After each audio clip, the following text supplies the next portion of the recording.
Tá, agora a gente vai para alguns colaterais que são ainda mais complicados, tá? O colateral de número 11, que pô, isso é bem nítido, é muito falado, que é a voz da mulher ficar mais grave, certo?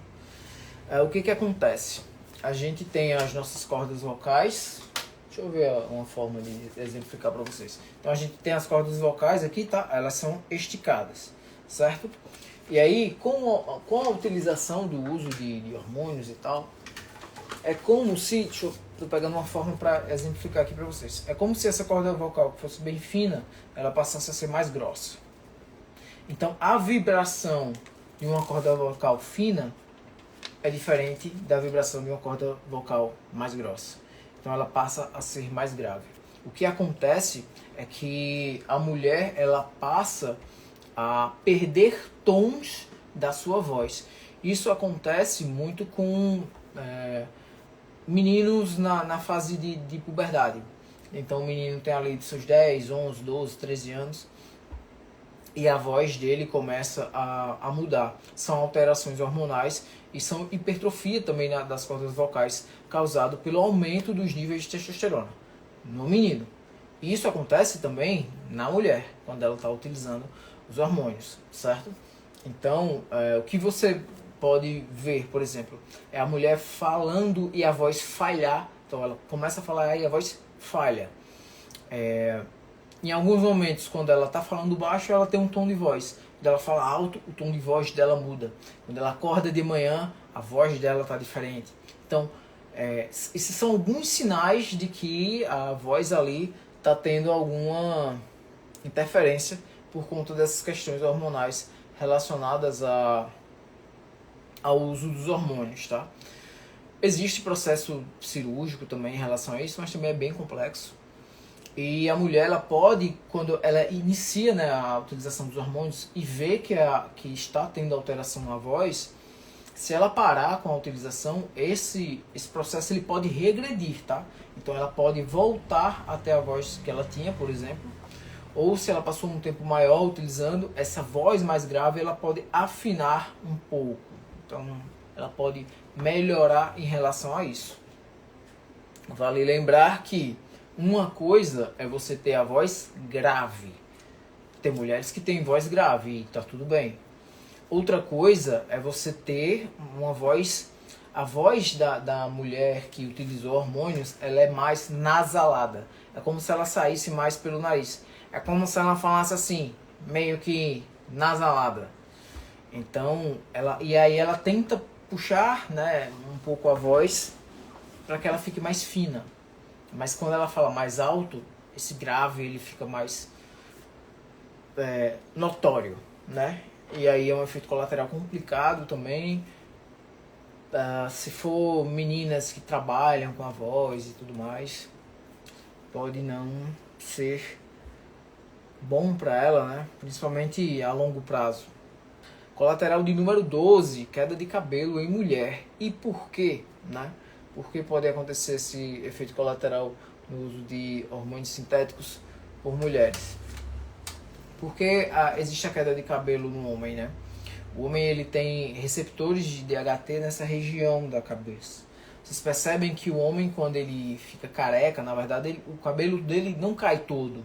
Ele fica com esse cabelo aqui, nessa lateral aqui, certo? O cara que é careca mesmo, ele raspa a cabeça toda porque quer, né? Porque quer raspar. Mas o cabelo ele cai nessa região aqui, ó, tá? Que é onde a gente tem mais receptores de DHT. Porque tem homens que têm mais tendência a calvície e outros que têm menos. Porque alguns homens que têm mais tendência a calvície têm mais receptores de DHT. Eu estou falando sobre isso, mas eu vou explicar.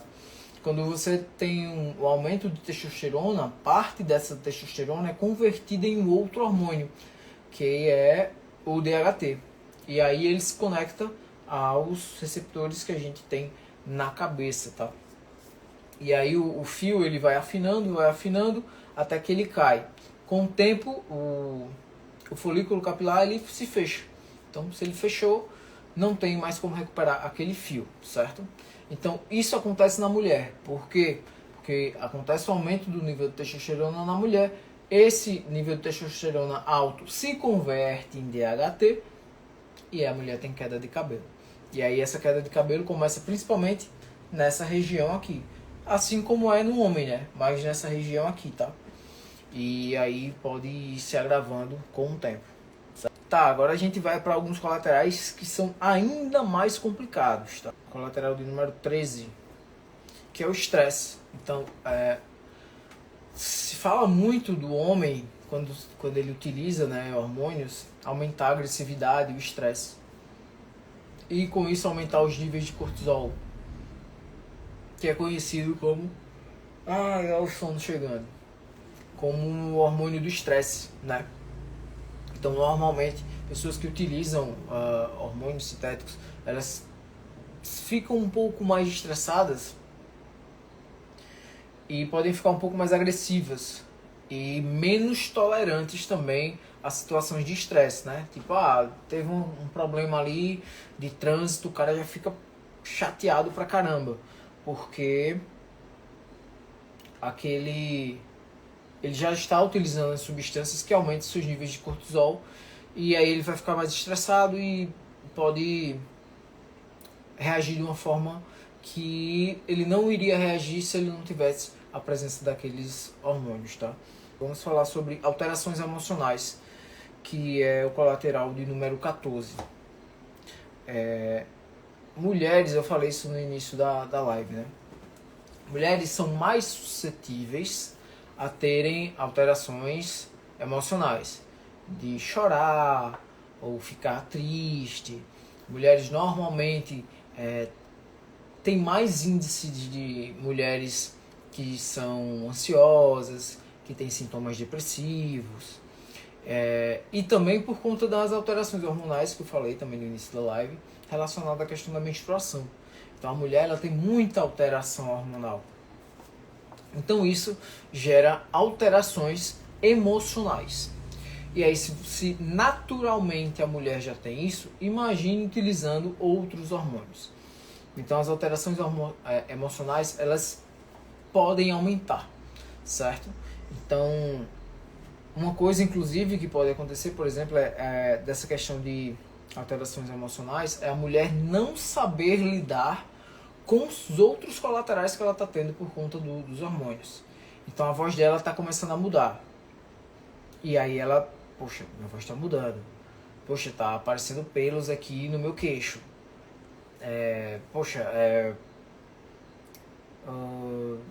Tô sem menstruar, tem alguma coisa estranha e tal. Então, os próprios efeitos colaterais da substância que ela pode estar utilizando pode estar potencializando esse descontrole e gerando alterações emocionais. Então, falar de hormônio para homem é complicado, mas para mulher bem mais, porque mexe muito com a mente, tá? E mexe com o que a mulher preza, né? Sobre ser feminina, pelo menos a maioria das mulheres, sobre ser feminina e tudo mais, ser mãe, sabe? Aquela questão um pouco mais delicada e tudo mais. Assim, acredito que a maioria das mulheres, né? Então, quando mexe um pouco com essa feminilidade da mulher, é um pouco mais complicado. Vamos para um próximo ponto. A gente já falou de 14 colaterais, tá? Vamos falar sobre... Vamos continuar nessa pegada aí, né? A gente falou sobre alterações emocionais. Vamos para o 15. A gente vai falar sobre ansiedade e depressão. Como eu falei, né, mulheres estão mais suscetíveis a esse tipo de caso por conta das alterações hormonais que ela tem. E o uso dessas substâncias elas podem potencializar essas questões.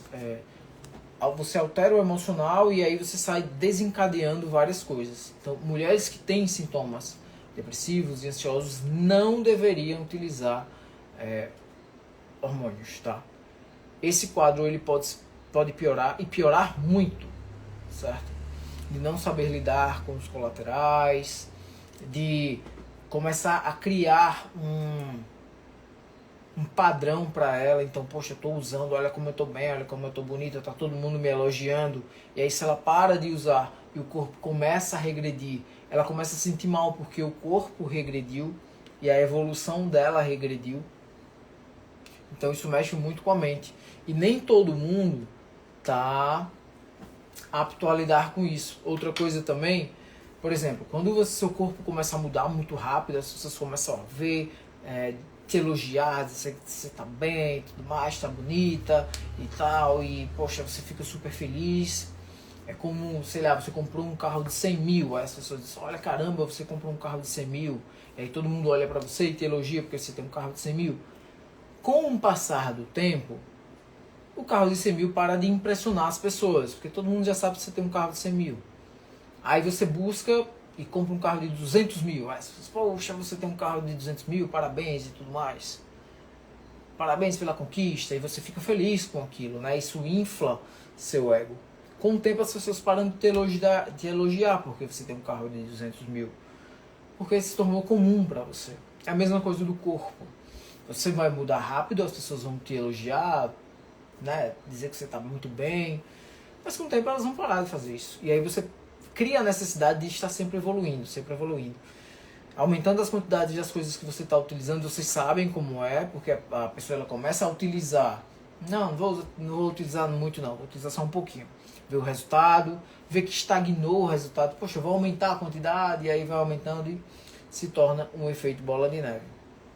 Detalhe também é que a gente se adapta muito rápido ao que é bom, certo? E aí, que é o elogio e todas essas questões, né? Mas depois que a gente para de regredir ou que nossa evolução ela estagna um pouco, e aí a gente não tem todo o nosso ego inflado como tinha antes, a gente passa a não se sentir tão bem, né?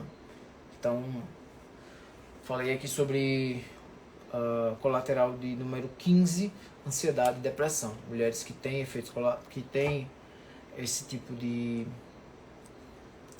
quadro deveria passar muito longe do uso de hormônios. Vamos lá, próximo ponto, saúde cerebral. O uso de hormônios, eles são bem neurotóxicos, então isso gera um nível de toxicidade no cérebro que geram danos ao longo do tempo. Se fala muito sobre Parkinson e sobre Alzheimer, é algo que vem preocupando muito a medicina, porque a gente sabe mais ou menos o que pode fazer para prevenir, que é ter um estilo de vida saudável, só que cada vez mais as pessoas estão tendo um estilo de vida menos saudável. E a gente sabe que isso pode gerar Alzheimer e Parkinson, que são doenças muito tristes, né? E que estão chegando, né? Cada vez mais cedo, né? Antes a gente tinha um público que era bem idoso, que estava começando, que desenvolvia essas condições. Hoje em dia a gente vê pessoas mais jovens, né? Eu falo jovem assim, o idoso mais jovem, pode-se dizer assim, que já vem desenvolvendo essas questões. Então, o nível de toxicidade no cérebro causado pelo uso de hormônios é algo que você só vai observar daqui a, sei lá, 40, 50 anos, né? Tem um documentário sobre anabolizantes que diz que o começo do documentário fala assim: um jovem que quer ficar forte em uma semana não está preocupado se ele vai ter um câncer quando tiver 60 anos. E isso é bem real, né? Então assim, a gente é muito imediatista, a gente tem que parar de ser imediatista, curtir o resultado. Então, esse foi o colateral de número 16, a toxicidade no cérebro que essas substâncias causam. A gente vai ter mais 2 colaterais aqui para vocês. Vamos lá. O penúltimo é a resistência à insulina. Se fala muito pouco sobre isso também. O que acontece? Algumas meninas às vezes utilizam os hormônios, quando elas param de utilizar, elas geram uma resistência celular, né, nas células do corpo dela à insulina. Quando você vê uma pessoa, por exemplo, bem magra, bem fitness, bem esbelta e tal, ela tem, o corpo dela funciona de uma forma que a parte celular consegue captar muito bem, né? Trazer nutrientes para dentro da célula e utilizar tudo aquilo ali para transformar em energia. Quando você tem uma pessoa com sobrepeso, obesidade, essa pessoa ela tem dificuldade de pegar esses nutrientes, trazer para dentro da célula e transformar em energia, certo? Então, quando você tem uma pessoa que quer emagrecer, você gera essa resposta no corpo dela, que é melhorar a capacidade das células dela de pegar esses nutrientes, trazer para dentro dela e transformar em energia. Porém, o que a gente percebe em alguns casos é que as meninas que depois passam um tempo utilizando hormônios e depois param, elas geram uma resistência à insulina, ou seja, as células delas começam a perder a capacidade de absorver nutrientes para dentro dela. Então essas meninas, elas apresentam um quadro de sobrepeso. Elas fazem dieta, elas treinam pra caramba, mas elas não têm um bom resultado em relação a emagrecimento, queima de gordura e definição muscular. Elas vão ter sempre um nível de retenção também. É como se o corpo ele gerasse níveis de inflamação constantemente, tá? E aí ela cria uma resistência à insulina, que pode, porque a resistência à insulina é o primeiro passo para uma pessoa vir a ser diabética, tá? E aí essa menina que utilizou hormônios para melhorar o corpo, ela melhora o corpo, mas quando ela para de utilizar, ela pode desenvolver uma resistência à insulina dificílima de lidar. E o último ponto que eu iria falar, que é o ponto 18, é justamente sobre órgãos internos. Só que quando a gente fala de órgãos internos, aí surge uma infinidade de problemas. Porque a pessoa ela pode ter problema renal, fígado, coração, né? Que coração é um dos órgãos que mais nos assusta quando se pensa em uso de hormônios, né? Por conta da hipertrofia cardíaca. Então, o coração ele pode perder, por conta dessa hipertrofia cardíaca, ela pode perder potência em bombear sangue. Isso é muito preocupante. E a longo prazo, aí vem danos bem complicados e difíceis de lidar, né? Então, um dos efeitos colaterais que eu falei foi do útero, né? Que a gente pode enquadrar aqui, né? Também nesse tópico, que pode vir a trazer problemas depois no sistema reprodutor feminino, para aquela mulher que quer ser mãe, por exemplo. Isso pode não ser nada bom para ela. E de órgãos internos pode vir todos aqueles outros problemas que vocês podem pensar em relação ao uso de hormônios. Câncer, tumores, entre outras coisas. A gente falou aqui de mais de 18 efeitos colaterais do uso de anabolizantes por mulheres.